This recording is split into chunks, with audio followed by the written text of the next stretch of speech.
Sans voix depuis 8 jours. Donc, il y a 10 jours, quand je postais ma vidéo a cappella, celle où je parlais d'utiliser de la musique ou pas, des filtres ou pas dans mes vidéos, eh bien, je dois avouer que je m'attendais à des commentaires un brin méchants. Il faut dire que je tendais franchement la perche pour tous ceux que ça grattait ne serait-ce qu'un peu. Eh bien, j'étais surprise. Vous êtes tous hyper bienveillants. Meilleurs que moi, je me suis dit. C'est sans doute pour ça que j'ai davantage besoin de vous que vous de moi. En fait, quand vous lâchez un petit pouce bleu, quand vous commentez, quand vous vous abonnez, eh bien, non seulement vous contribuez à ma croissance personnelle, mais en plus de ça, par procuration, vous rendez la vie de toutes les personnes qui vont regarder mes vidéos et de toutes les personnes qui me croisent dans la vie réelle meilleure. Donc, en 3 secondes, un pouce, un commentaire, un abonnement, vous contribuez à rendre le monde meilleur. Vous voyez à quel point c'est important, l'impact que ça peut avoir. Alors, il y a quand même un internaute qui a posté un commentaire un peu moyen, qui m'a fait rire en fait. Il a mis « Non mais en fait, c'est mieux sans la voix ». Alors voilà Yann, eh bien, ton vœu s'est réalisé, puisque depuis ton commentaire, je pense peut-être 2 jours plus tard, j'ai plus eu de voix. Et du coup, je me suis mis à réfléchir à cette expression, être sans voix. C'est je ne sais plus quoi dire, ce qui dans mon cas est très peu probable, ou bien je me sens interdite. Je n'ai pas le droit de dire, je dois me taire, on me coupe la parole.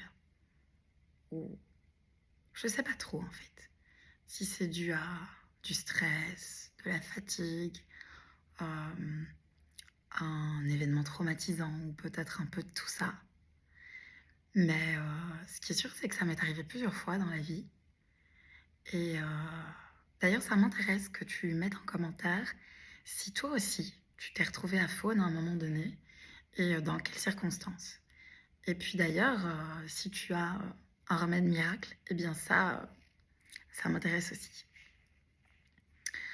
C'est particulier de se retrouver sans voix. C'est un peu comme si tout à coup, dans toute ta cage thoracique, dans ta tête, dans ta gorge, il y avait une tempête de neige, comme si tout était recouvert d'un épais manteau blanc et que tous tes mots, tous les sons qui sortent de toi se retrouvaient tout à coup feutrés.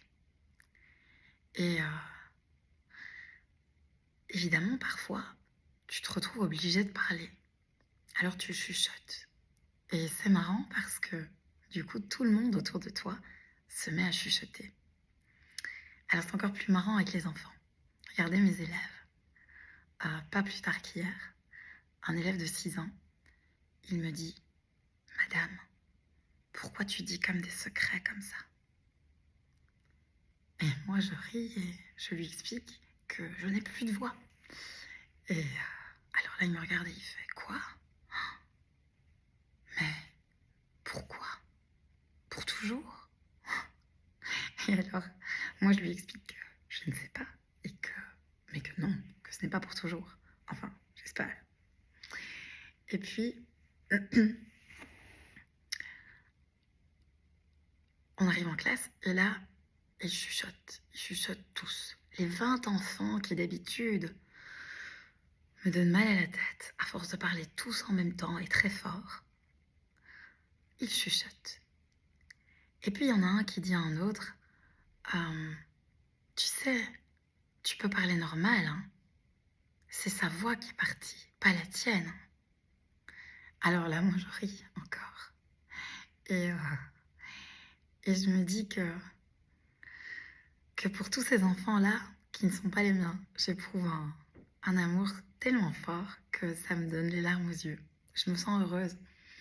Et puis, juste à cet instant, il y en a un qui me dit « Madame, tu pleures ?»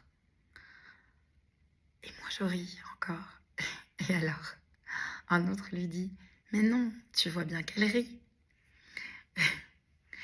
Et du coup, elle dit « Alors, elle rit, pleure. » Et je me suis dit, ben voilà, ils ont revisité l'expression pleurer de rire. Et quand on y pense, ben, c'est bien plus joli, bien plus efficace, bien plus écologique. Elle rit pleure qu'elle pleure de rire. Vous savez, moi je dis à mes élèves qu'ils ont le droit d'inventer des mots, qu'ils ont le droit d'inventer tous les mots qu'ils veulent, pourvu que ce soit joli et que ça ait du sens. Parce que je ne vois pas pourquoi la langue ne pourrait pas évoluer au même rythme que le monde. Parce que je ne vois pas pourquoi, si j'achète une villa des années 50 qui me plaît beaucoup, on devrait m'interdire de repenser totalement la déco et d'y mettre des appareils dernier cri et des panneaux solaires. Et